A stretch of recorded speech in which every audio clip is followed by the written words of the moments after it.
A very good morning to all. I, Chandini Chandarana, Assistant Professor, Department of Quality Assurance, take this opportunity to welcome resource persons and delegates on behalf of SSR College of Pharmacy on the 5th day of AICTE Training and Learning Academy sponsored online faculty development program entitled OECD Principles of Good Laboratory Practices. Today, we are fortunate to have an eminent personality amongst us, Dr. Mohanad PV, Scientist G and Scientist in Charge at Sri Chitra Tirunal Institute for Medical Science and Technology, Tiruvandhuram. It is my privilege to introduce him. Dr. Mohanad is a Fellow of the National Academy of Science and Royal Society of Biologists, UK. He was a JSPS postdoctoral fellow at the University of Itsukaba, Japan, in the field of neurotoxicity. He joined Sri Chitra Tirunal Institute for Medical Science and Technology, Government of India in 1989. He spent 32 years of professional life here.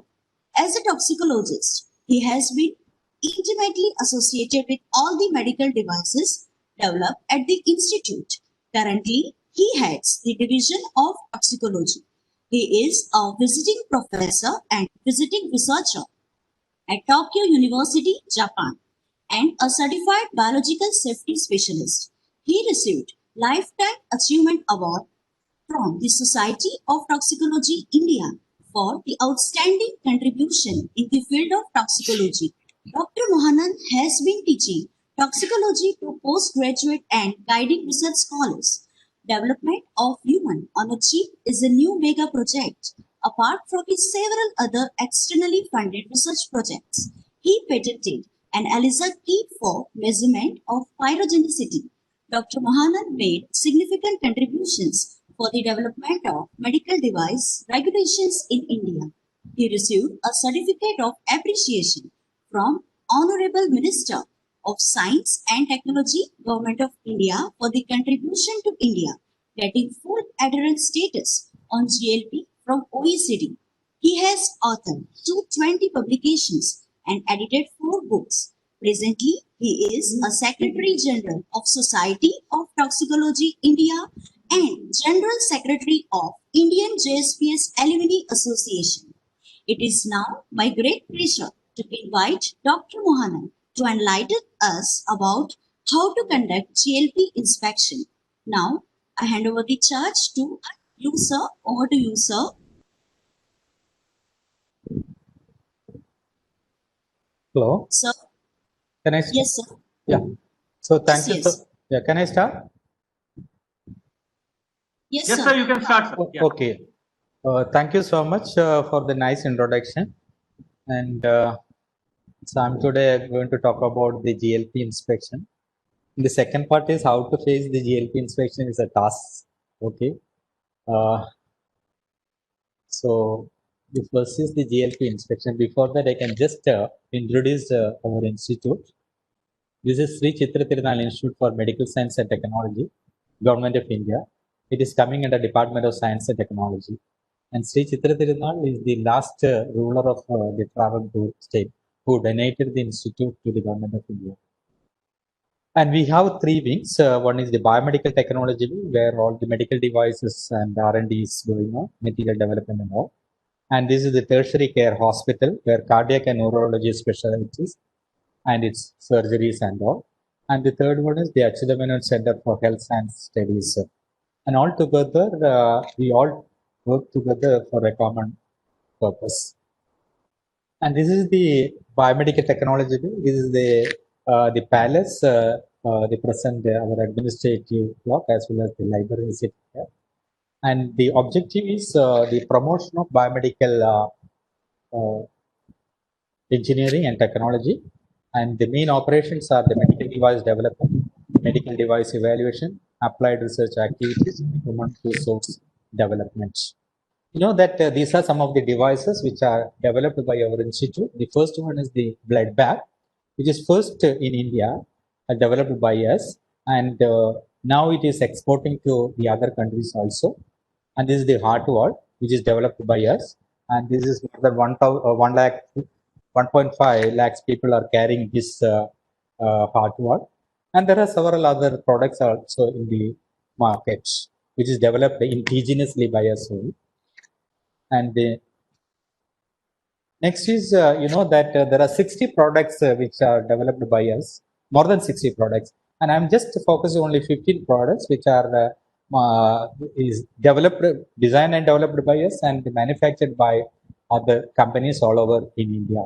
You can see the patent, we have around 108 Indian patent, and the foreign patent is 80, and they filed around 129, and patent application in the foreign is 11, and design registration is 39, and trademark is 7. And our ratio, so that whatever the patent we develop, or the device we develop, or design we develop, our aim is to convert into a commercialization. The ratio of commercialization is 30%.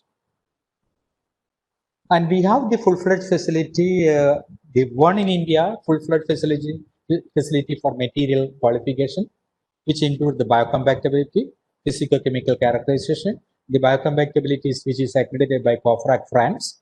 The physico-chemical is by our NABL. And the product evaluation like bench test, simulation studies, in silico studies, accelerated aging. And we have the large animal facilities, including the safety studies and efficacy studies. The product release such as the sterility, pyrogenicity, and red pseudo energy. These are our main the medical device evaluation and testing and evaluation. And coming to the GLP inspection and how to face inspection. And the first is the GLP, as you know that the last, I think, 3 to 4 days, you were discussing about the GLP. And to start with the GLP, what is GLP? It's a quality system concerned with the organization process and the conditions under which the non-clinical health and environmental safety studies are planned, performed, monitored, recorded, archived, and reported. And these are the mantras of GLP. Whatever you have an expertise in different aspects. But in GLP, one thing you must have is whatever you are doing, you have to plan it. And without planning, you can't do anything in GLP. And whatever you plan, you perform as per your planning only. There is no, you can do deviation, you can do amendment also, but it should be documented in proper way. So whatever you plan, whatever you perform, it should be monitored by somebody, right? It's a good persons are quality assurance. And whatever you plan, perform, and monitored, it should be recorded in proper way.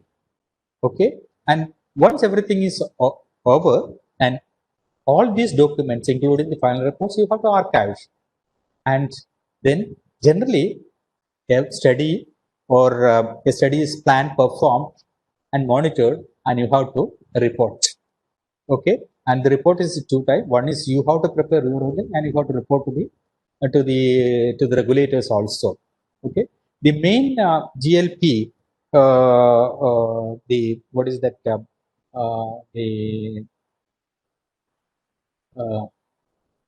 The things in GLPs are the important thing is the organization and personnel, the quality assurance. You know that what is the organization and personnel? It has to have a good the test facility management, a good knowledgeable experts, the personality, a good quality assurance. And we used to say that if the quality assurance is good and the 50% work is over for the inspectors, and the facilities which has good competent facilities, the apparatus, materials, and reagents, the test animals and test system, and both you have to have a characterized thing, both test system and test items. Then you have to have an authenticate, a well-designed standard operating procedures, and then you have to have a performance of the studies and reporting of the study results and storage retention of records and materials. These are very important important parameters in GLP. The scope of GLP, you know that India is following OECD principles of GLP, and the medical device is not coming under the scope of OECD GLP, but it is coming under the scope of US FDA and all. And the OECD principle is focused on pharmaceutical products, then pesticide products, cosmetic products, veterinary drugs, food additives, feed additives, and industrial chemicals. You know that in India, nowadays, people are very much concentrated on medical device evaluations. And what people are used to do is in Indian GLP application, there is one column with others where you can write the medical device.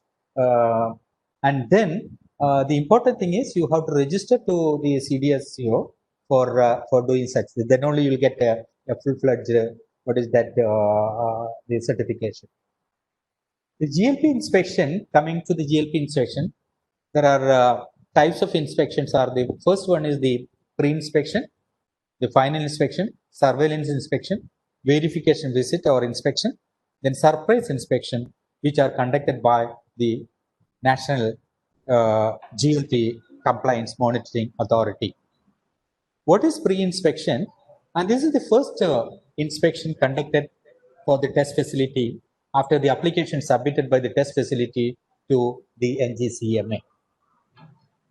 And the purpose of the pre-inspection is to have an idea about the organizational, infrastructural, and operational aspects of the test facility, including the type of studies being performed, and to determine the suitability of the test facility for the final inspection. During the pre-inspection, we have to monitor the organization, how it's function, what are the infrastructures, how it's operate. These are the three important parameters we have to concentrate. This study inspection is not important in the pre-inspection stage, but at least you can show at least one study each for each scope you want to do. So that is a good thing for the inspectors to report to the NGCMA that the facility is adequate to do even for a study. The duration of pre-inspection is 1 to 3 days. The pre-inspection report is communicated to the test facility, which is then required to submit an action is submitted to the test facility by the NGCMA. Okay, but during the inspection or after the inspection, after the closing meeting, the inspector, the lead inspector, will give a copy to the test facility, and which is then required to submit an action taken report (ATR) to the findings of the pre-inspection to the NGCMA. And based on the pre-inspection, the ATR action taken reports, the NGCMA will decide whether to proceed to a final inspection or not, or do they have again a more detail on the pre-inspection uh, details. Generally, the pre-inspection details if the organizational, infrastructural, and operational aspects are okay, and if one or two studies and in the scope is there, then I think that is the good time for going for a final inspection. But during the final inspection, you have to be ready for even the study audit. And without a study audit, and I'm sure that nobody will give a good certificate or good report to the facility. The final inspection of the test facility is carried out after the test facilities submit an ATR to the pre-inspection finding. If the test facility is found to follow the GLP principle without serious deviation, as recommended in the pre-inspection report. In the final inspection, a detailed assessment of the test facility's compliance with the OECD principles of GLP is done along with the study audit. Here, the study audit is very important as far as the final inspection is concerned. Apart from the compliance status, the study audit is very important in the final inspection, and which you know that whatever the inspectors did for the organization, infrastructure, and all, but here also they used to do the all type of inspection. Okay, but study inspection is much more important in the final inspection. During the final inspection, generally the final inspection is the 3 to 5 days. It's depending on the size and the scope of the test facility. Surveillance inspection is conducted once after a test facility is granted the GLP compliance status by the National GLP Compliance Monitoring Authority. Surveillance inspection includes a detailed scrutiny of the test facility's functioning to ascertain compliance to the OECD principles of GLP. And study audits of ongoing and completed studies are also conducted during the surveillance inspection. And the duration is generally 1 to 2 days. Verification inspection. These inspections are conducted after the final inspection or surveillance inspection. In case the deviation from GLP principles are observed during this inspection and the test facility agrees to attend to them by submitting an ATR. You know that after the final inspection or surveillance inspection, the inspectors will give the findings or the inspection reports to the test facility as well as to the National GLP Compliance Monitoring Authority. Based on the inspection report, the test facility will provide an action taken report. If the action taken reports submitted to the NGCMA, then they will forward to the lead inspector for its compliance status or for its acceptance. If sometimes some of the ATR is not acceptable and it need to be verified. Based on the recommendation of the lead inspector, the NGCMA will recommend again for a verification inspection based on the ATR. It's for the satisfactory compliance.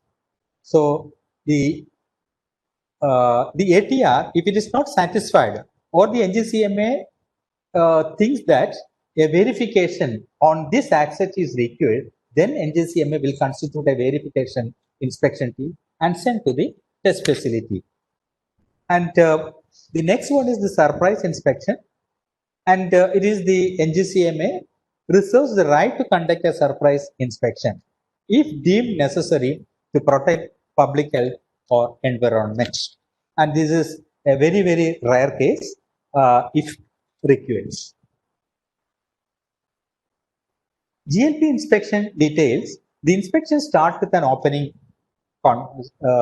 meeting to inform to the management and staff of the test facility about the reason for the inspection, why we are coming here, and what is the purpose of the inspection, what is the scope of inspection. These are the things the lead inspector explains to the test facility management and to the test facility personnel or staff. To identify the test facilities areas, then studies selected for the audit, documents and personnel likely to involve and interviewed during the inspection. And to inform that all inspections are conducted according to the pre-planned schedule, its agenda, without affecting the routine activity. The inspector is very much aware of the routine activity of the facility, and so that what they used to do is they used to prepare an agenda without affecting the routine activity of the test facility. During the opening meeting, the lead inspector explains the purpose of the inspection, the scope of the inspection, what they are going to do and all. The lead inspector indicates that a closing meeting will be there at the end of the inspection, wherein the findings of the inspection will be discussed with the test facility management and staff. And these the findings or this report will be sent to the National GLP Compliance Monitoring Authority. Generally, the report prepared by the lead inspector and other inspectors will be based on the findings which is submitted to the test facility as well as to the National GLP Compliance Monitoring. There will not be any surprise in the report, and the report will be based on the inspection findings, which is given to the test facility management after the closing meeting. You know, the study audits is very important as well as a GLP is concerned. For study audit purpose, studies will be captured from the master schedule and the identification studies, and they can do the ongoing studies, completed studies, prematurely terminated studies. You can take it from the archives, but ongoing studies you can get it from the on-site. Okay, you know that when I do inspection, what is my character is generally some cases you don't get any observation at all from the completed studies, and some of the facilities in our Indian facilities are very competent, and they used to prepare the study report or the everything in a very competitive way, very complying and all. So we don't get any findings or any observation. So what generally I used to do is finally I used to go to the ongoing studies where you can find any number of findings or observations. Okay, so what I'm telling you is that you have to be much care about the ongoing studies also, because that is the area where the inspector can find many more observations or faults. Okay, so much concentrated on the ongoing studies, and I'm not talking that you don't concentrate on the completed studies, but you have to concentrate much more on completed studies also. But finding faults, not finding faults. Okay, not faults, it's facts. Finding facts from the ongoing studies are it's very easy. An audit of a GLP study, and you can go to the selection of study for an audit, then possible approach of study audits, an audit of study plan, raw data, then study reports, then communication in study files. These are very important as far as a GLP study is concerned. Audit of a GLP study, first is the selection of studies for the audit. You can go for the ongoing studies, and you can go for a less experienced study director. So we used to look, we used to take the, what is that, the whoever is joined recently. So we used to take that person and then his study and test system not commonly used. A study which a test system is not commonly used in the facility, we can select same study director for many studies. Is it possible to have or to conduct such a number of studies by the study person? Okay, so these are the selection of the studies. One is the ongoing study, and a study with a less experienced study director, a test system which is not commonly used, or a same study director who is doing different kinds of study. The possible approach of a study audit is a chronological approach, like starting with the study plan, raw data to the final reports. Okay, then start with the final reports, then raw data, then study plan, and you can do parallelly with all the calibration reports or the other reports or the personal interview, everything you can do parallelly. But these are the possible approach of the study audits. And start with a test item again. You can start with the test item supplied to the raw data, to the final report, to the archive. So any way you can do. Audit of a study, GLP study, audit of study plan, raw data, study report, and the communication in study files. You know, in GLP, whatever the communication, even the handwritten paper, or the communication, or the email, or even over a phone, if you communicate with a sponsor or a test or somebody, whatever the communication, you can write in a paper and say that you communicated in so and so in this number and so time. Take that writing and include in the study file. So that is an evidence. That is the raw data. And you can do the supporting documents like the characterization details, the test item characterization detail, test system characterization details, then water analysis, and is it 6 months or is it monthly or bi-monthly or in 3 months or 6 months or yearly. And go to the SOP and look at the SOP, how frequently they used to do the water analysis, how frequently they used to do feed analysis, and how frequently they do the environmental conditions and all. Then health checkup, is it annually or is it bi-monthly or is it quarterly and or annually? And the disposal, how they used to dispose the waste, and you can check the study director uh, uh, CV biodata. And apparently, when you do a study audit, you can take the calibration details of the balance during that time. You know, when you do a study audit, you can take the calibration certificate of that particular balance in that time, okay, and not the present time. You are doing a study audit, okay, so you have to take the calibration certificate of the balance of that time. Then validation system, if a new equipment or you did some equipment, you can check with the validation of that particular system. Then certificate of analysis, then all communication except the financial agreements. Okay, so all communication with respect to test you can do with during the study audit. You know, all you can check the amendments and deviation with respect to study plan and study reports, and the QA inspection report and ATR and the QA observations. And it is your responsibility to check the QA, the observations, whether the QA observations are completed by the study auditor, by study director, or the test facility management, and the correspondence with the sponsors. Everything you can do during the study audit. Then the characterization is very important as far as the GLP is concerned. Without a good test system, characterized test system, or characterized test item, you will not get a test report. Means a reliable, repeatable, a reproducible test data.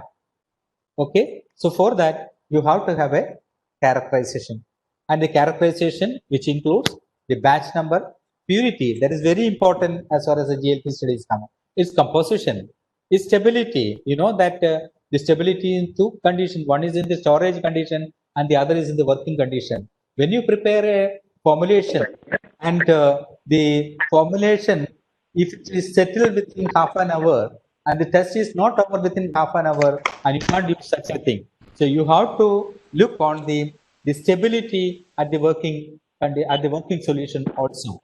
And as well as the homogeneity, the concentration and the stability of the test item in vehicle to be used. This is very important as well as the characterization is concerned. The test item and reference item, are the test item and reference item are known quantity or purity? Then are these items a substance used within the expiration date? Are they adequately stored? So these are very important while doing the study audit. You can see that now what exactly we are looking is the purity. Is the toxicity is because of the pure compound, or is it because of the impurity?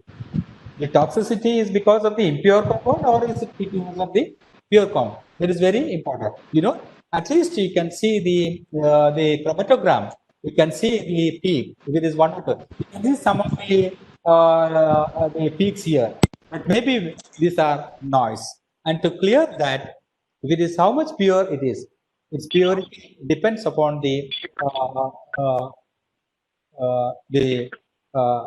characterization. You will get the purity details from the characterization details. Similar way, what is the quality and characterization of the animals? The quality plays an important role in the field of any work, whether it is products, whether it is marketing, whether it is research. You always look for a quality product, a brand product. So in products, in marketing, or in research. Like that, in GLP also, we look for the quality product or the characterized product. So can we say that a quality, the pure, when you get a single peak, or when you get a electrophoresis like this, definitely we can say that this is a pure colony or this is a pure product. Then contamination, the impurities contaminated by trace of the other items. So the inspector is very much concentrated on the toxic the data arrived after the testing. You know that the toxicity isn't because of the contamination or the impurities, or is it because of the pure compound? You know that the regulators always need a sound, healthy, valid, unbiased test system to obtain reproducible, repeatable, and reliable test data for the regulatory submission. The characterization of the test system includes by means of the genetic quality of the strains, the microbial load of the colony, and the parasites in the animals. Parasites found in the animals. At least you have to do these parameters to say that your animals are characterized a good quality one. You can check with the biochemistry markers, okay, with a page. You can see here there are homozygous colony, and you can see here is a heterozygous. This is very, what is that, very easy to do. In any biochemical, in any laboratory you can do with a biochemistry markers with a page. So you can very well say that our colony or whatever the GLP study I'm doing, which is very good or which is a quality test system, and what is that? It's a characterized test system. Also, you can do with an electrophoresis. You take the blood and they take the plasma and do an electrophoresis. You can see a homogeneous or homozygous or a heterozygous colony. And another aspect, the inspector is worried about the validation of the tests, the equipment, or the validation of the test assays, if there is any new assays, or the equipment validation, or generally in the what is that in the 5-batch analysis or the physical chemical characterization, you must have a validation plan. More than that, when you do an equipment, a new installation, you have to have a validation file for each and everything, and where you have to have a specifications, and you have to have a validation of how you are going to do a validation, and what is your acceptance criteria, and how you do the test and its results and raw data, and what is the result acceptance and all you have to have. And based on the raw data, you have to generate a validation report, and the validation report must contain the acceptance criteria also. And then only you can say that this is a validated test system or validated equipment and all. Okay, then only after validating the test assays or an equipment, you can give a formal release of those equipment or test data. You know that during the study audit, the inspectors must look on the final reports prepared in accordance with the OECD principle. Is the study director prepared the final report as per the OECD principles of GLP? Is it signed and dated by the study director to indicate the acceptance of the responsibility for the validity of the study? You know that in GLP, the study director is the single point of the study who is responsible for the overall conduct of the study, the validity of the study, and he must sign on the accept the responsibility. And if the study person is signing on behalf of the study director, or the test facility management is studying or signing on behalf of the study director, which is not at all acceptable in the GLP study. So this study director's signature is very important in a GLP study, and that is the completion of the study. The date on which the study director signs a study report is the last or the study completion. And signed and dated by the PIs if the reports from the cooperating disciplines. Means if it is a multi-site studies, if you have any report from the principal investigator, you can accept it.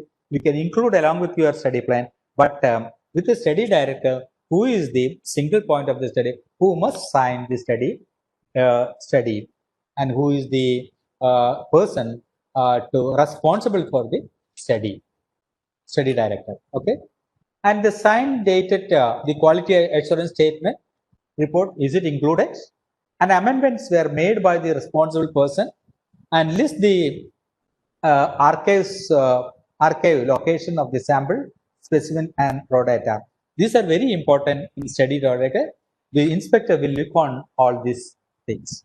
Then the QA should ensure that all issue raised in the QA audit has been appropriately addressed in the final report, and this will be looked by the inspectors.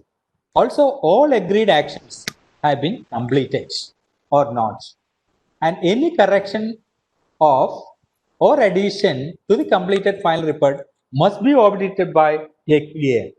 Is it done or not, which will be evaluated by or which will be monitored by the inspector also. In such case, a revised additional QA statement would then needed to be provided.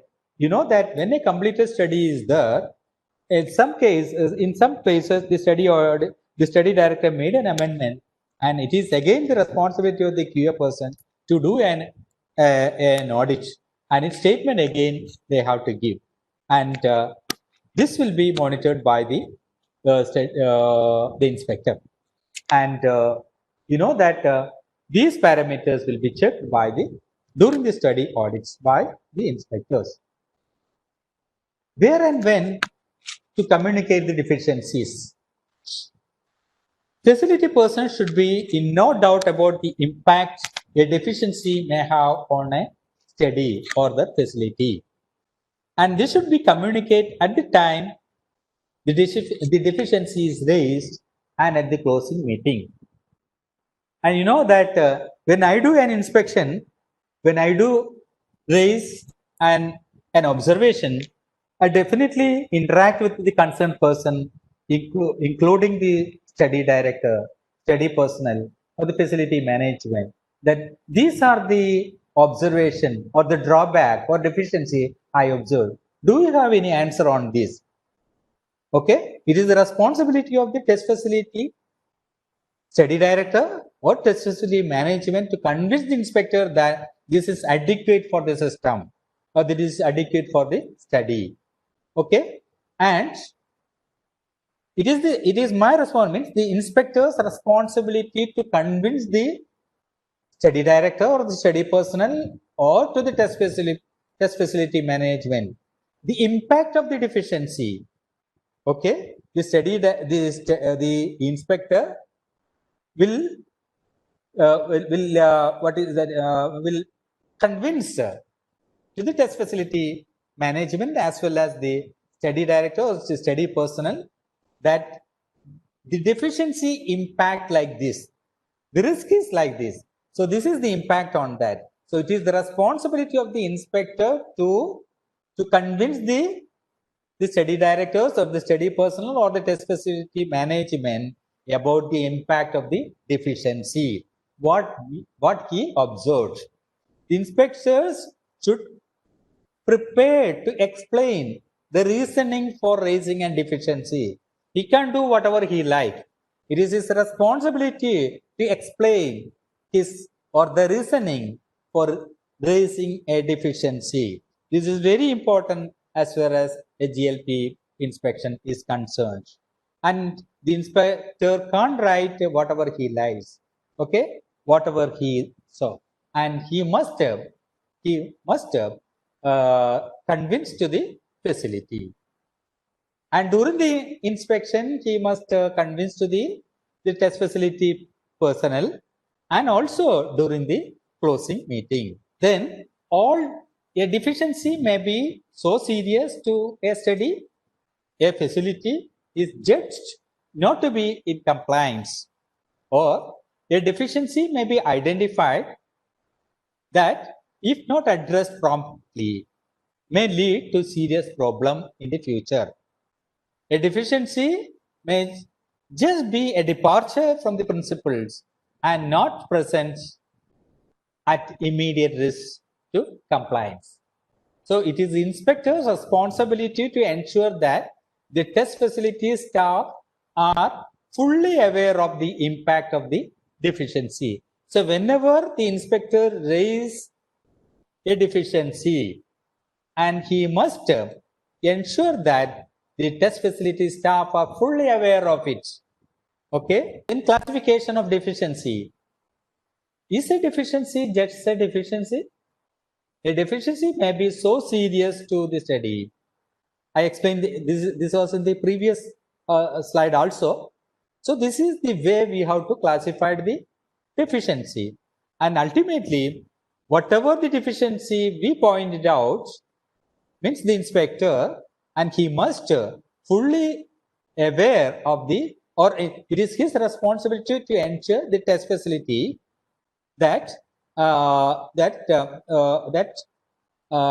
impact of the deficiency to the test facility staff. Then classification of the deficiency, in some countries the deficiencies are classified as the critical, major, or other, or other something like that. The advantage of this system is that the test facility management are in no doubt how serious the deficiency is, and many other approaches are also there. Okay. And what is Indian context? Generally, we used to consider everything as a major, whether it is a very small observation also, we consider it's a major. When I do inspection, I used to consider like that. So what makes one departure from the principle any worse than the other? We always find the risk. What are the risks? A deficiency we raise. So what is the risk out of that? Risk to the public health or to the environment? It is our responsibility. The inspectors must use judgment and assess the risk associated with the given deficiency. So when an inspector raises a deficiency, he must convince to the staff as well as the test facility management that out of this deficiency, these are the risks to the public health or to the environment. Okay, these are the risks associated with the deficiency, which will give a risk to the public health as well as to the environment. A good inspector, a best inspector, when you do an inspection, he will raise a deficiency and he will convince to the test facility management, the test facility staff, that this is the deficiency I made, and this deficiency lead to a risk, and this risk will lead to a public health, a risk to the public health or to the environment. Okay. And the classification, one example is when I do an inspection, my more than 50% concentration is on the QA. We generally used to say that the QA is the ears and eyes of the test facility. When the QA is very strong, our job is very less. If the QA is very competent, definitely we can say that the test facility is very competent. And the QA department, one of the examples you can see here, the QA department had conducted any study based audits of a 2-week, means 14-day toxicity study. Is it good or bad?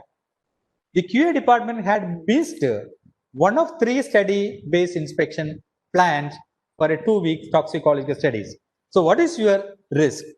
Are you agree with that, with the QA answer, or do you find any risk on that? You take the first example. The QA department had not conducted any study-based audits of a 2-week toxicology study. What is the risk here?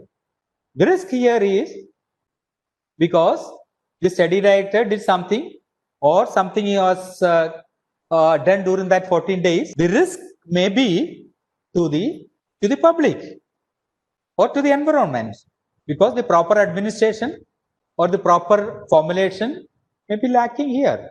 Maybe. Okay. So this will be a very serious as far as I am concerned. The next is the QA department had missed one of the three study based inspection. One of the three study means one they missed. And why I consider this as a serious one or a not serious is the all three study based inspection planned is during the administration, then one is missed, I can agree that. Or if the three study based inspection is at the three phases, one is at the study audit, one is at the administration, one is at the formulation, then I will not agree this. But all the three inspection they are planned at the administration or at the formulation or at the study based audit, then I can agree with that. But all at the three different phases means I will find a big, a major, a critical deficiency here. So here also the risk is to the public health as well as the environment. The next is the study plan was issued 2 weeks after the test item had been applied to the test system. It's a very critical deficiency, deviation. Okay. The test item was applied to the test system 3 months later than stipulated in the study plan. The inspector could find no explanation for this departure from the study plan. So it's a very serious risk, right? So these are the things which the inspector, and you know that when the inspector raise a deficiency like this, the test facility management, more than the test facility, the study director who has to have an answer on that. The answer means to convince the study director. Okay. Generally, the answer will not accept in such cases. Okay. The near miss in a study is for a study or a facility to be judged out of compliance. The inspector must have clear evidence that something has gone seriously wrong. This is a serious problem. It is not unusual for inspectors to identify issues that, if not addressed promptly, may result in a study or facility being out of compliance. Okay, so when it go out of the compliance, that's a very serious issue, and you have to think that it is directly or indirectly affecting the system. Is it a near miss or it's not affecting immediate? The QA department missed the first in-life audit, but were able to audit the same procedure at a later point in the study. Okay, the QA department missed the first in-life audit, but were able to audit the same procedure at a later point of the study, the same study. I'm sure that you all will agree that. Okay, but this is a departure from the GLP. Okay, this is a near miss. And what would have been the outcome if the procedure was only performed once over the course of the study? Is it a near miss? Is there an underlying problem with the QA program? Has this issue occurred several times? Is it one time or is it a continuous process or is it an escape from the QA part? Okay, you know that the QA program is planned. Suppose some miss will be there, and is it due to a problem with the environment? Is it due to the environment? Is it problem with the system? Maybe some what is that one the environmental problem, the climate problem, or the flood, or something like that. You may miss it. You can very well document it because we can't do anything then. But you have to think about the QA program. Is it a continuous process of the QA programs, or if it is sometimes occasional, and is it a verifiable the reason, and it is beyond our control? Okay, these are the things we have to look into. Just a departure from the principles of GLP, and lot of mild deficiencies point towards a more serious problem when taken a mass. Means they have the QA program deviating as and when. There are minor things, a near miss, okay, and then you can see which will lead to a more serious problem in the program. Then communicating the test facility to the person. Now, there are many acceptable ways to organize an inspection report, but the key is to make sure that it contains the required information and meets the requirements. Okay, the communicating deficiency. Facility personnel should be in no doubt about the impact of deficiency may have on a study or the facility.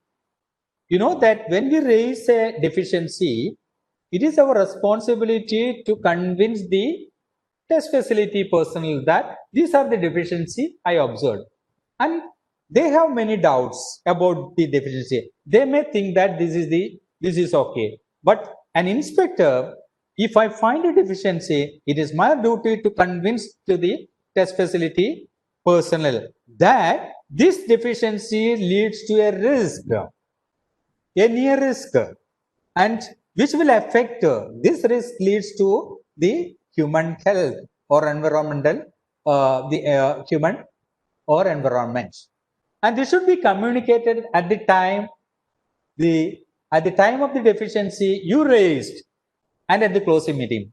When a good inspector you are facing, and he will definitely explain to the test facility personnel that these are the deficiency. You don't do like this, and if you do like this, will be the problem. Okay. At this point, he do an on-site inspection, means the test facility inspection. When he do a study audit, the inspector will communicate with the staff that these are the deficiency, and to convince to the study director or the study personnel. The same deficiency you have to convince to the test facility management or all other staff during the closing meeting. And the inspector should be prepared to explain the reasoning for raising a deficiency. That is very important. He can't find a deficiency in his own way. It is based on the OECD principles of GLP. You have a blue book with you, and you have to raise a deficiency, and you have to have a reasoning for raising a deficiency. A good inspector will do like a good laboratory practice. Good inspector will find a good reasoning to raise a deficiency, not for finding a fault. A good inspector will always find a fact only. His mission is the fact-finding mission, not a fault-finding mission. The report provides information on the facility. So what are the deficiencies on the facility? What are the deficiencies on the activity the facility undertakes, and the scope of the inspection, the way in which the ELP systems are organized and operated. So this will be reflecting to the inspection report, which provides a means of formal communication deficiency to the test facility management. When an inspector do an inspection at the test facility management, he used to find out several deficiencies, several observations, as and when you convince to the test facility management, or no, test facility personnel or the study director. And when you conduct, the lead inspector conduct an exit meeting, during that time, again, you have to convince that these are the problem or these are the deficiency I found. So you communicate these deficiency to test facility management during the exit meeting. So they will be more convinced, and that will be a way to write an ATR to the test facility management or the test facility. And then this ATR will go to the NGCMA. And if the test facility management is still have a doubt, definitely ATR will be some confusion. Again, it goes to the lead inspector, and the lead inspector again that to convince to the NGCMA that what I observed, or what is the deficiency I observed, and why I wrote like this and all. But if you convince your deficiency, or the communicating your deficiency in proper way to the test facility management, definitely the test facility management can write a good ATR and to convince the National GLP Compliance Monitoring Authority too. Inspection reports. Okay, the points to consider when writing deficiency or observation. It should be clear, should stand up without further explanation. Okay, it should be subjective, it should not be vague, clear, point to point. Don't write like paper writing or anything. Write point to write. Okay, and link to the OECD principles of GLP always. Link to the OECD principles of GLP, or link to the Blue Book, or link to the rules and regulations of the National GLP Compliance Monitoring Authority, so that the communication will be clear. The list of observation at the spots signed by both the person, test facility management, as well as this lead inspector. And you know that the GLP inspection report prepared by this lead inspector is based on the observation handed over to the test facility during the exit meeting. It should not contain any surprises. It should be an authentic the document, and the report, the GLP inspection report, should be or must be based on the observation given by the lead inspector to the test facility management during the exit meeting. Communicating the deficiency, the inspection report should contain no surprises at all. It should be very clear. It should be very authentic data. It should be always linked with the Blue Book, the OECD principles of GLP. It should be always linked with the National GLP Compliance Monitoring Authority's rules and regulations. Okay, and my experience with the National GLP. What is it? Can I continue, or can I stop it? You can continue, Hello? sir. Okay. My experience with the National GLP, national facility, our facility, I'm not talking the GLP authority, about the facility, the GLP facility, the certified GLP facility in India. My experience, you know that I did more than around 200 inspection around 14 to 15 years, and I visited almost all the GLP facility. You know, what I got is, it was a continuous learning experience for me. And you know that our facilities are very competent.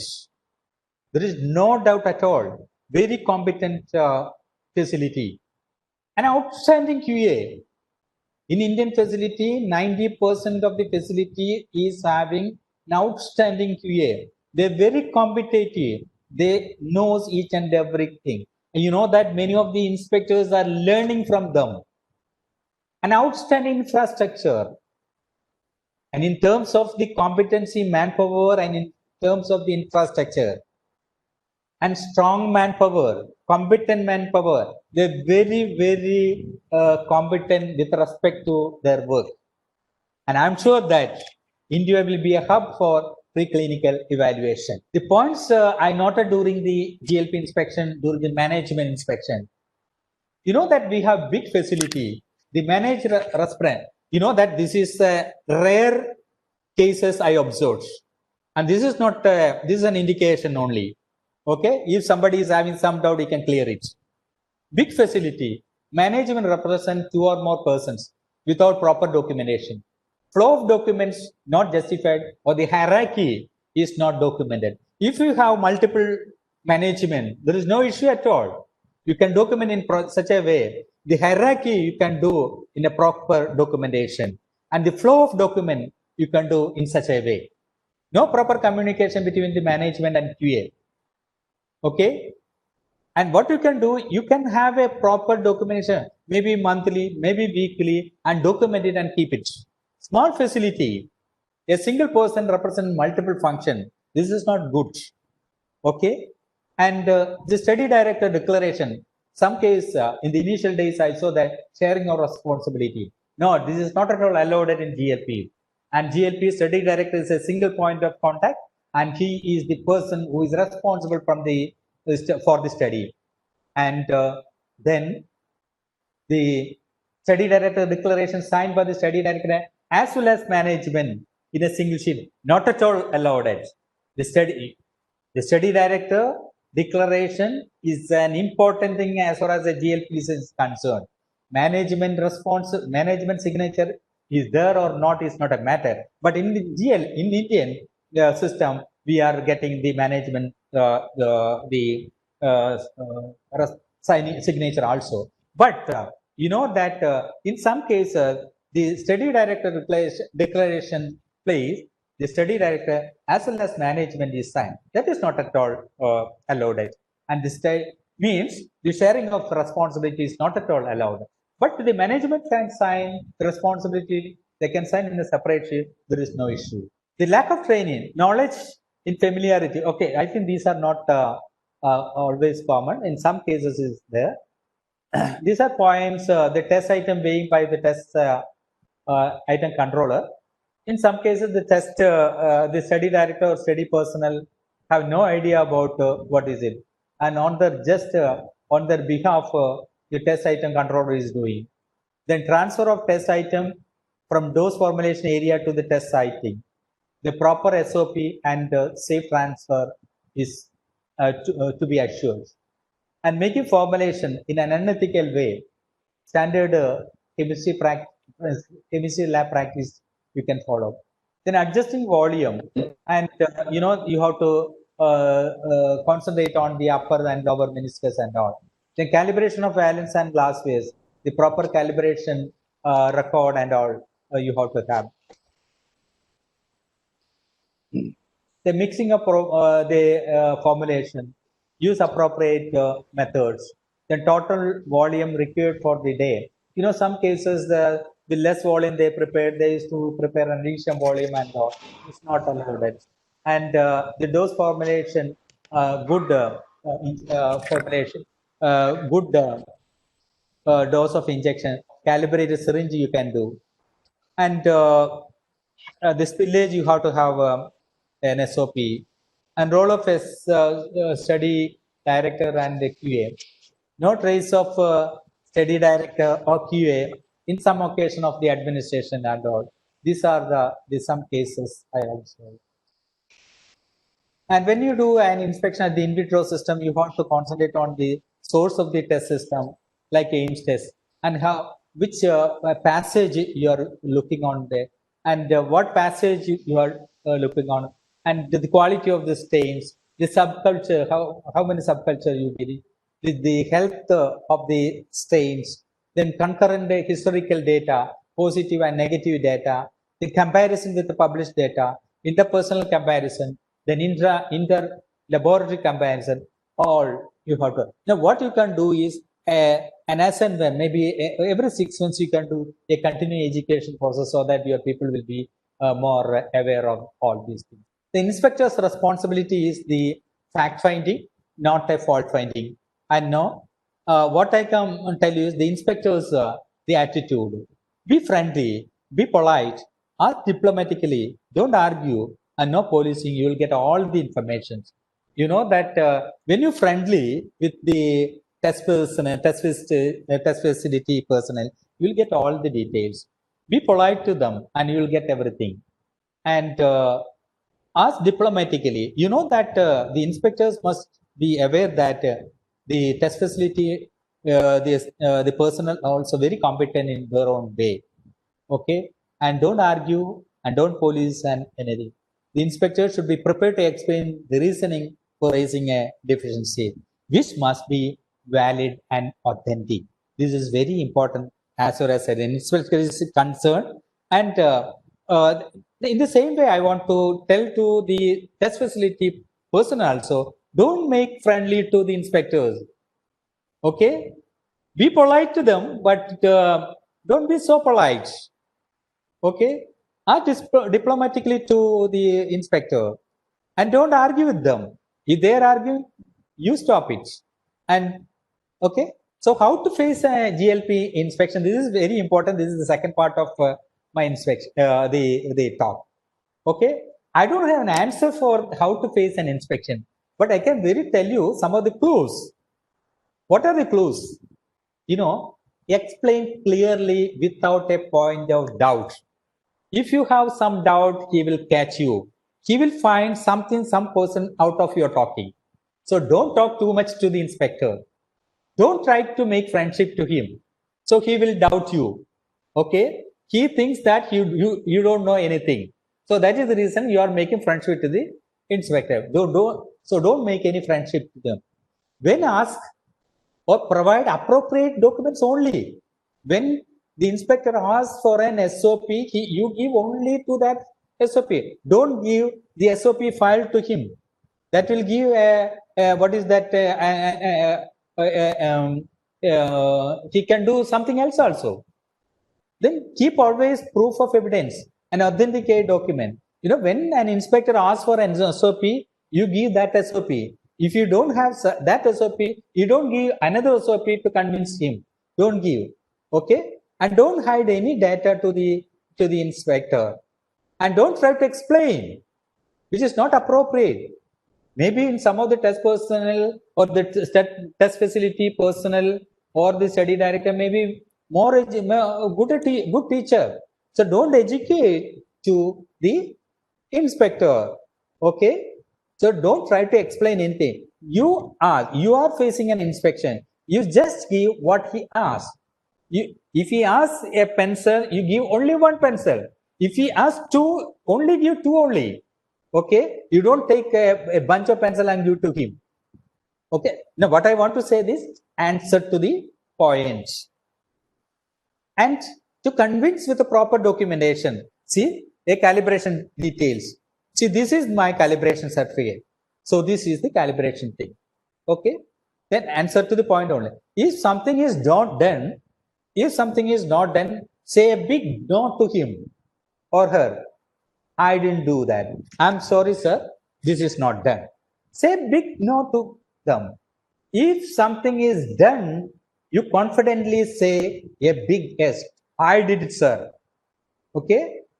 So the inspector's mandate is fact-finding, not fault-finding mission.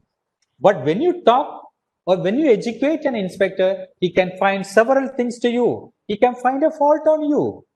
Okay? Generally, the inspector wanted a fact and you don't give while talking a fault to him. So the main aim of GLP is to provide the production of quality data, to improve the protection of human health and environment, to foster mutual acceptance of data, to avoid duplicate of testing, and avoid the creation of mutual technical barriers.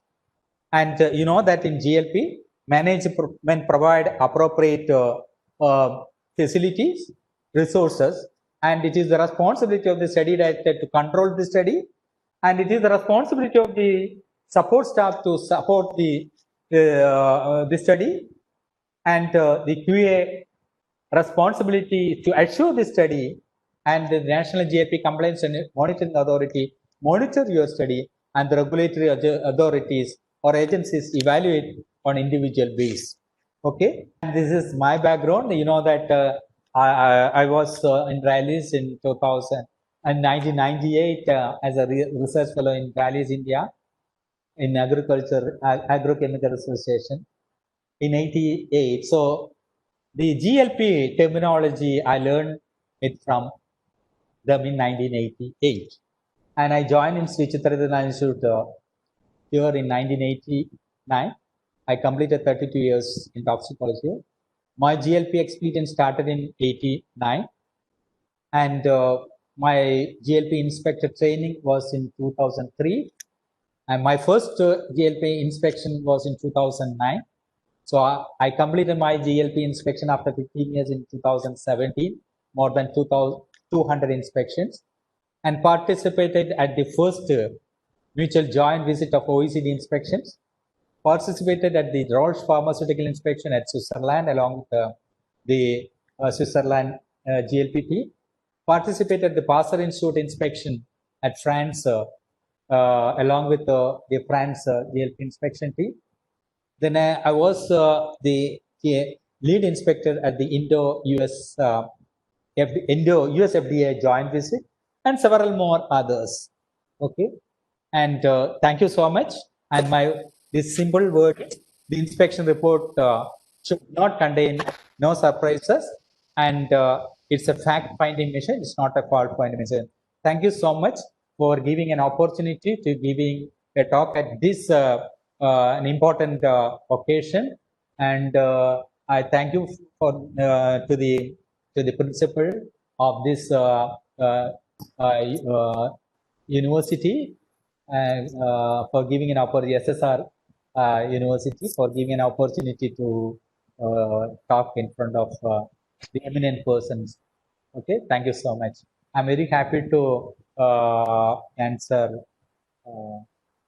if there is any questions. Okay, and I need at least 5 minutes for taking a cup of tea. Okay. Sure, definitely, sir. Okay. Thank you so much. Your session is very insightful, and definitely we will update ourselves during the real-time inspection and audit. Thank you so much, sir. Now I called Vipul sir. Kindly hand over the mic. Yeah, just I need 2 to 3 minutes. Okay. Okay, not an issue, sir. Okay. Thank you, sir. Hello, good afternoon, sir. Yeah, good afternoon. Yeah, Now, these are the questions from the participants. The first question is from Parth Sathi Pandit, sir. What is the frequency of validation? validation, is it an equipment or test? Sir, actually, he has mentioned only that thing. What is the frequency of validation? I can tell you. Validation, generally people used to say that validation for the assays. Okay, I think the validation is required only for a new assay you developed. Okay, generally some assays like the Ames test, which is you are developed or you are standardizing in your own lab, but it is already an established test. You don't do any validation in your thing. You have to do a standardization with that test only.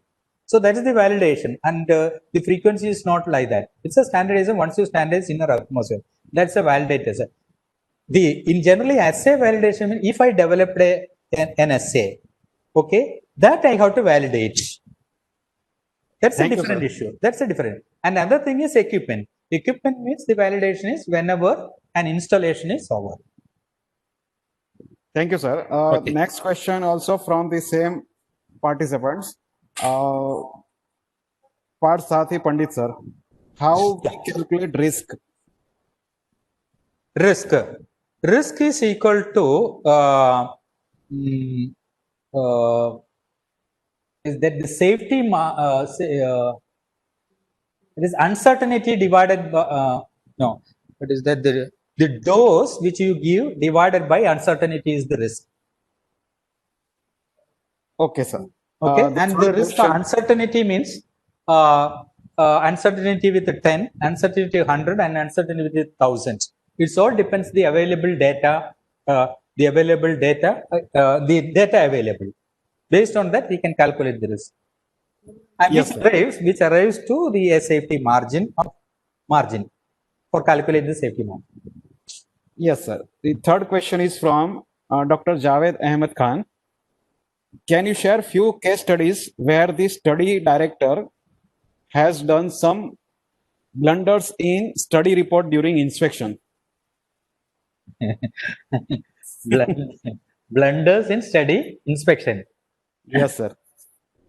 I don't get it. Can you repeat the question? can you share few case studies where the study director has done some blunders in study report during inspections? We can't say that it's blunders. You know that when he faced an inspector, definitely he used to show this one and that one. Okay, and Yes. his aim is to convince to the inspector.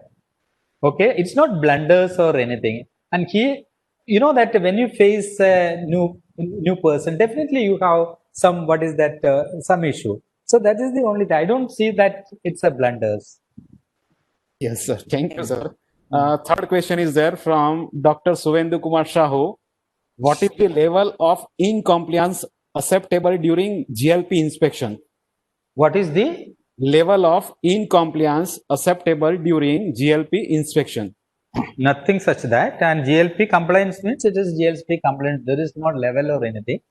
You know that OECD principle of GLP is there. The blue book is there. You have to follow, and it is you have to strictly. You know, it's a stringent rule. You have to do that. And OECD means it's a voluntarily, and you can go with the blue book. You can adapt it. So that's what I know about the OECD principles of GLP in compliance. Yes, sir. And the next question is from Mr. Parth Sarthi Pandit, sir. Water testing done for drinking water or potable water, and from we can tested this water. So from when we tested these types of water. Now, whatever water you are using for the GLP thing, everything you have to do it. Okay. Okay. Okay, sir. And the last question is there from Ms. Manisha. How many inspections are necessary to be conducted for a test facility in a year? Inspection in-house, right? Yeah, in-house. In-house, it depends upon the how many studies you have. There is no numbers. Okay, if you have only one study per year, you do that. But you know that when you apply for a GLP certification, the National GLP Compliance Monitoring Authority is sending a group of inspectors, and they used to look what are the scope of the test facility and how many studies are there, and based on that and how the infrastructure and all depends. And the number one study or two studies not like that. There is no number. You can do as many number. Okay, thank you very much, sir. I hope Thank you. all the audience satisfied with the answers. Thank Hope you very so. much, sir. Thank you very much, sir, Thank you. for sharing your valuable time and sharing a valuable presentation on what are the different parameters we have to control during GLP inspection. You have very vast experience, sir. Thank you very much once again from SSR College of Pharmacy and entire team of SSR College campus. Thank you very much, sir, once Thank again. you so much. Any Okay, other thing is that I have to? No, sir. If we require your help, we will call you, sir. Thank you very much, sir. But no, today I think some discussion or something is there. Yes, sir. Yes, sir. It is there. At what time? Just a minute. Just a minute, sir. Just a minute. Yes, sir. Yes, sir. Hello. Hello, respected sir. We will start open discussion within 5 minutes. Okay. So only you can join by the second link. for second link. But Yes, sir. Yes. you have to send me a second link again. That's Sure, sir. Mohan So and I have- PV. Mohan and PV 10. You send it or not? I don't know. Yes, yes, sir. I It's have pending? sent it. I have Okay, sent okay, it. I'll do. I'll check it. I'll check. Okay. Thank you so much. Okay, Thank you so much, sir. Thank you, participants. And you can join the second link of second lectures. Okay.